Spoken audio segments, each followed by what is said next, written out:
Wate Abu Bakar kagenging li Nabi gaki biru neco ia babah Rasulullah nembuh bak gaki Abu Bakar langsung pulih. Abu Bakar weh weh ne den kala no luar tak jai ka phi lu. Pu ne keun li Rasulullah. La takhaf wa la tahzan innallaha ma'ana. Wahai Abu Bakar, jangan kamu ragu, jangan kamu gundah. La takhaf wa la tahzan. Be ya be susah. Allah Taala sajan kedai. Nya nasihat Nabi. Kupuk bek syirik. Bek roh dalam hati Abu Bakar. Getam langsung li Rasulullah. Supaya karena dia Abu Bakar tengah keminta celah. Kibancara ngan talaman. Kandraw ke ngan talaman. Nabi ngan talaman. Gepegah li Abu Bakar. Punya meninggal ilung hana bupa. Tapi punya meninggal roh Rasulullah mentibah. Tugas mentang ledat. Ledat di Nabi ni beda.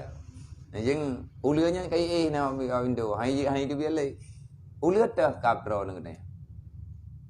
Baru itu biar ulianya jengol.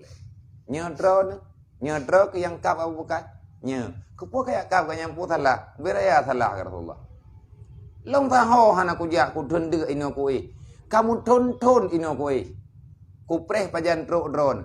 Uranyo truk drone rencana ku nak drone nanti ah. Dia top empung long hanje ku tobiam pah sakit te.